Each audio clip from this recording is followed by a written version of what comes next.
Alright, I gotta throw this the same way I did this morning. A little bit harder.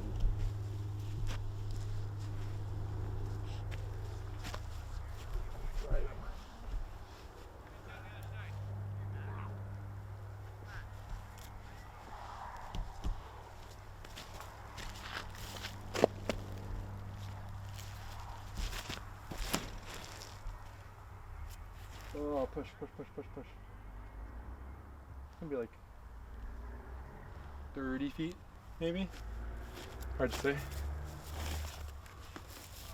Been a bit closer than 30 feet. I don't know, it depends how far it carried past that tree. I thought it just finished barely past it, but it could be wrong. No, okay, never mind, that's like 20 feet.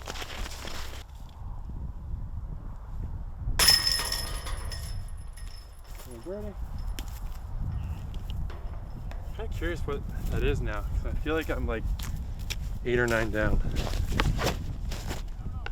But I don't know, I haven't really been keeping track.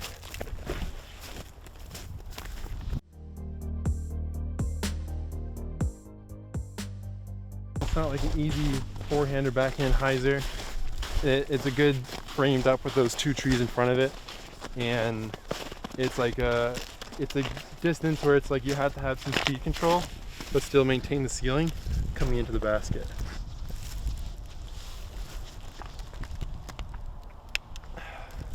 And it's also reachable by any level of player. Like beginner, it's not a beginner, but like a intermediate level player could throw a driver and just kind of keep it straight and throw into there. Advanced players maybe a mid-range, and then pro level probably just a little putter, kind of like what me and Marty would do.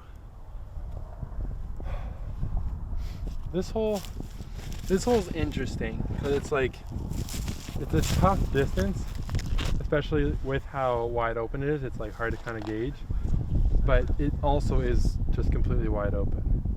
So it's hard to say whether or not like certain things could be done to make it slightly better. I think like, I don't know, it's hard to say, like maybe pushing the basket back a little bit. I don't know if that messes with any of the other holes though. And then moving the tee pad up to somewhere over there. Oh, but that's where that tee pad, oh no, that's not a tee pad, was the tee pad. But like moving up there, so you have like a forehand route through the trees, a straight route like through where Jeff's standing between those 2 trees, and then like you still have the wide hyzer. But it's you have to push a little wider, a little farther if you had it moved up a little bit, but then move the basket back as well, just so it like opens up a few more options. But here, yeah, again, I feel like if you're not throwing like the wide hyzer or even just a shot out there and then pitch up, it's like you're bringing in obstacles that shouldn't really be in play.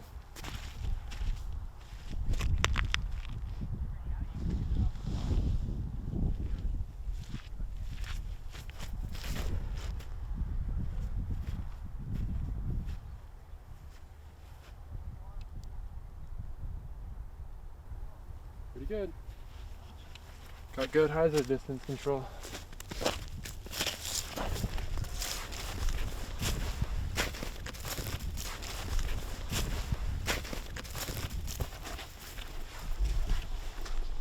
Think Jeff was filming there? What's that? I think so. Okay, I wasn't sure if I caught him off guard. So how close is it? Oh, that's pretty close. Alright.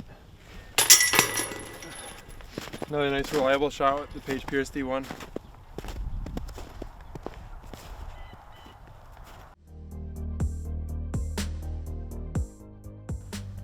This feels really hard because like you gotta come in front of that tree, or you gotta like kind of just throw it up the middle and hopefully hit the gap. But it's definitely tricky. That OB is in a good spot as well, because like that tree, just like Casey's did this morning, will catch it and won't let it move to the basket, and then that's OB. So you want to come right in front of that tree that he got stuck in.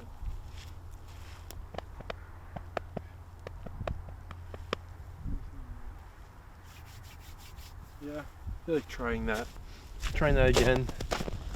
Maybe throw a different disc. Try out this FX2.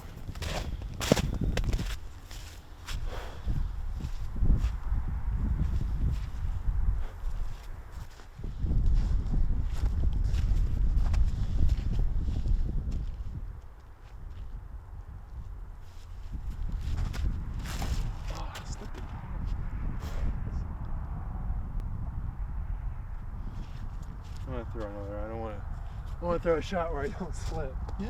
Let's see if I can actually throw this in.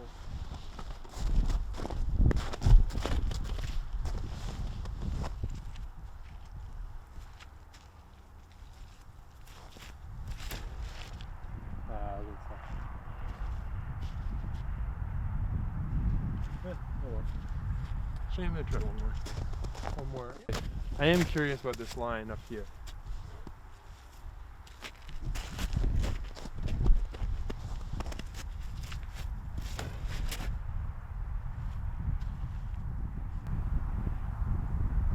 It's maybe a little short, but on the line. All right.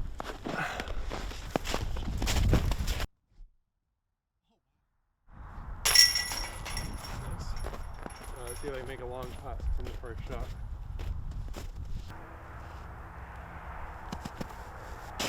Oh, the great where I made my putt from.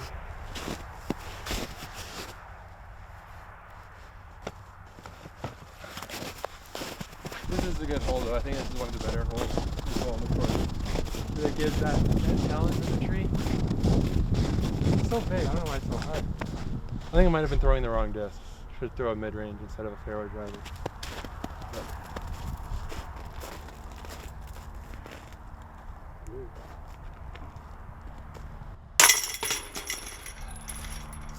I haven't played as far as I think. So like a M1, something like that. I don't know. All right.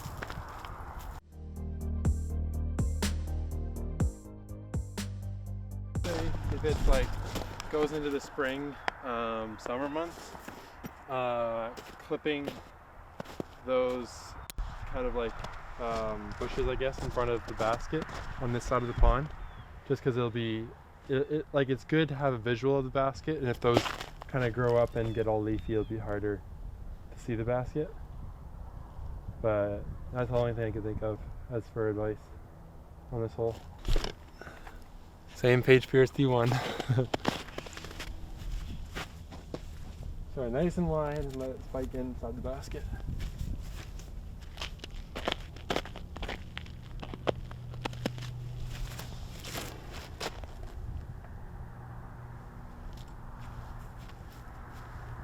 Get it. Oh, whoa. Almost OB. I think it's safe. Dang. Definitely shorter than I thought. I threw it. I'm trying to think of like maybe the wind or something to push it backwards because it gave it a lot of time to stall. There's a little bit of headwind. Sometimes when the disc gets like exposed like that, when it's coming down and stalling down like that, it can be pushed back slightly. We're just not able to travel as far forward, especially near the end of the flight. So I think that might be what happened in that disc there. Luckily it's still across, so it should be a relatively close putt, but definitely a lot closer to the water than I ever would want it to be. If anything, I'm trying to land like maybe like 5 to 10 feet behind the basket. My buddy from high school, I played Ultimate kind of in like middle school and like early high school, and so I think it was like at the beginning of grade 12 or something. He's like, oh hey, I know you like the frisbee sports, like at Ultimate. Do you ever want to come out and try disc golf? Like me and my uncle play a bit, and like it's really fun. I think you'd enjoy it. And so we went out to E.T. Seton and played around, and yeah, I was pretty much hooked immediately. I think the second time we went out that's when I met Henrik London, and he kind of showed me a little bit about just like proper reach back, and that kind of clicked a little bit, and I immediately was able to throw it a little bit further just because like I had the proper mechanics. I wasn't like swinging my arm like an Ultimate player, and so like once I could throw it far, and then I just like immediately got hooked, and I was playing like every single day, basically just trying to get better and farther throwing and all sorts of stuff like that.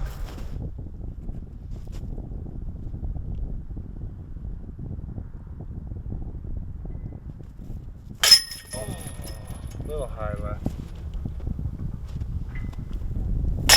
Not cutting.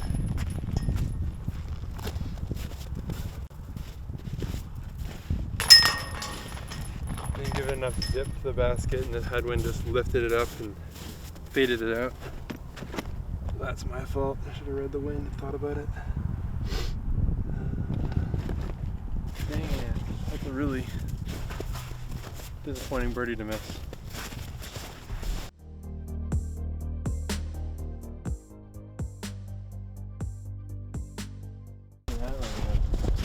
Okay, birdied hole 1, card hole 2, birdied hole 3, eagled hole 4. So, and 5, part hole 5, part hole 6, and 7, part hole 7, birdie hole 8, hole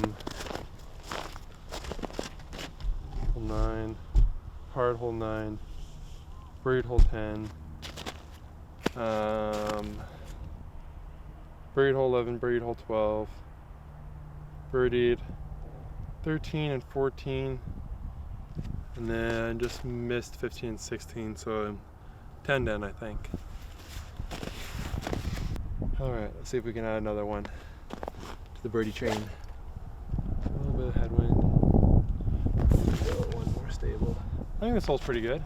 I mean, you have the option to go out wide and out wide either side. But it's like you have to throw it pretty wide, where it's like you have to throw it really high to get it to come all the way back. So I honestly think that going in the middle is the play. And I'm kind of curious, I might throw like another shot on the forehand and backhand line afterwards, but I think the backhand's gonna get caught up in that dead tree there. I think the forehand just too high and wide to be able to swing back to the basket. But I'll throw this shot and then give the other ones a try.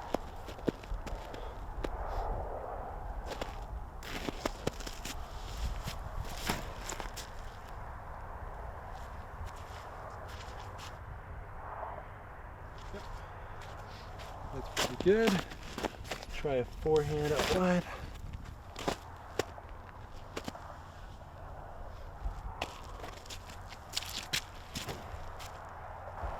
Okay, never mind. It's not that hard.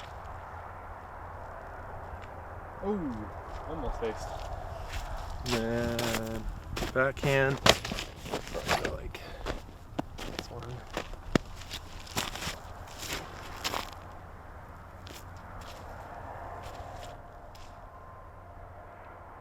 Okay. I don't know. They all work.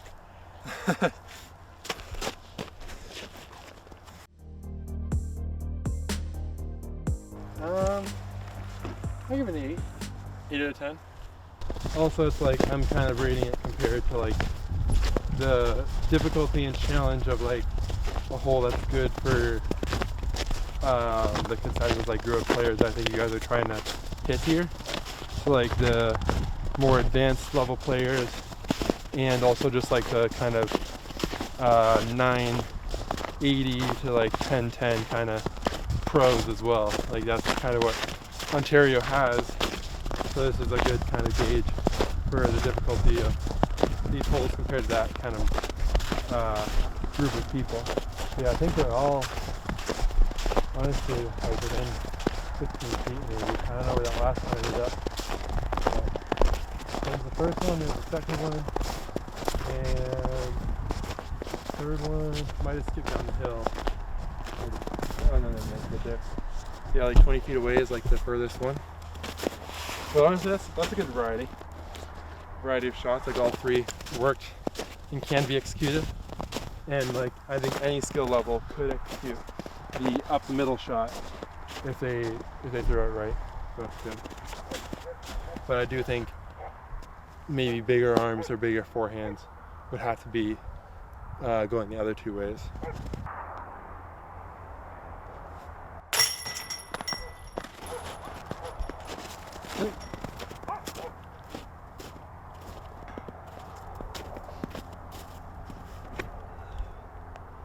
Down, hopefully go for 12.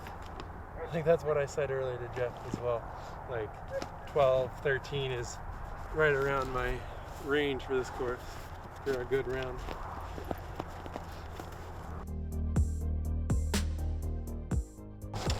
My strategy here, it's too far to go for off the tee, so I just play an overstable disc out wide on hyzer. Try to land it to the right side of those two kind of dead trees by the little like gazebo thing out there, and then just throw a shot across the water, maybe skip it off the ice or something. Whatever works. See where this first one ends up.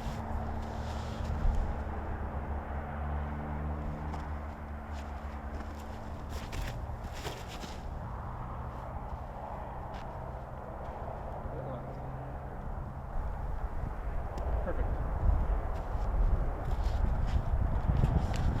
All right, now just short shot over the water, hopefully get the birdie. I think I do need to play a lot more skips off the ice, like play a little lower and like have more energy when it hits the ice so it can skip forward a lot more. Because when I threw the second shot that went the furthest, it was fading out hard left, and so it was only going to skip left, it's not going to skip straight in that case. So throwing a little bit lower and trying to play skips a lot more might be a strategy to kind of get it across in one. Honestly, I almost want to skip it off again. I feel like that's a good kind of way to get some speed control on the shot, where it's like having to land it like right there on the little sliver of green area is kind of challenging. But I don't know.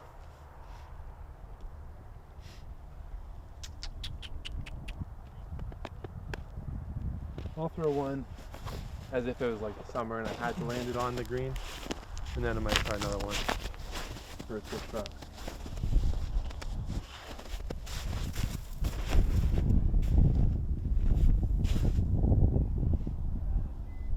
Perfect.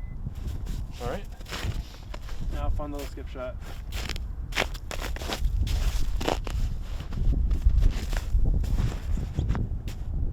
Oh, it's overstable.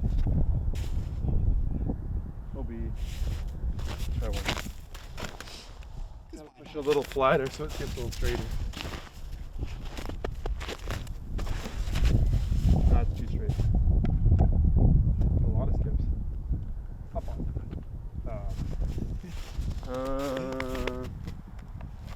This is the only thing that might be overstable, not the skip. There we go, that's the shot. Oh no, it's a thing. That's like USCGC hole 13 getting curbed.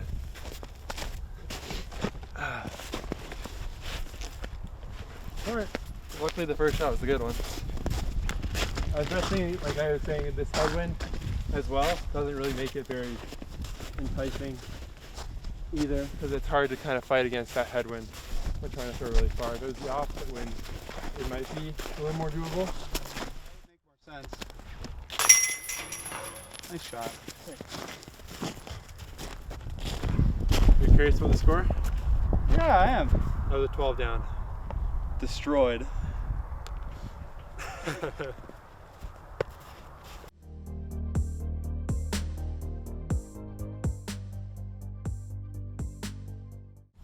So yeah, that finished up here on hole 18. My general kind of overview of the course is it's really nice. It's a beautiful property. Lots of variety of shots to kind of work with. I think a few shots just to make slight adjustments will make the biggest difference on the skill level and challenge of this course. But I mean, overall, it's a really nice course. It does provide challenge, and there's a few really good risk-reward kind of areas on the course. I would say some of the challenge is like a little overbearing for certain players. Like it's too challenging to even be worth kind of like risking. But I think just kind of making some small adjustments and keeping those other holes in the course, maybe like some of the easier ones, kind of like hole 12, the island hole, making that a little bit harder and making some of the other like play for par holes a bit easier. So it's more of that kind of like, okay, I want to risk it for the birdie here, instead of like, I would be dumb to risk it for the birdie here. I think that's kind of like my main kind of advice for this course, and it's really nice. It's on a beautiful property, and I hope to play it a lot more in the future. I had to think about that a little bit, because there are a few really good ones. I would say, I mean, like, signature hole is kind of like what gives players the experience, or like the kind of stigma of like awesomeness of this course. And I think like a hole, maybe like hole 4 or possibly as well, I think like honestly hole 11, like right here by the clubhouse, or even hole 18, those are two like beautiful holes like right here by the pond. I think that adds a lot of picturesque aesthetic to the course that people will remember when they're going home and thinking back to what holes they enjoyed on the course. If you guys enjoyed my kind of stuff, my content, my media, you can check me out on YouTube, Facebook, and Instagram. Instagram handles Thomas Gilbert 54, Facebook just my name, and then YouTube is Thomas Gilbert Disc Golf. Thanks, guys.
To the course that people will remember when they're going home and thinking back to what holes they enjoyed on the course.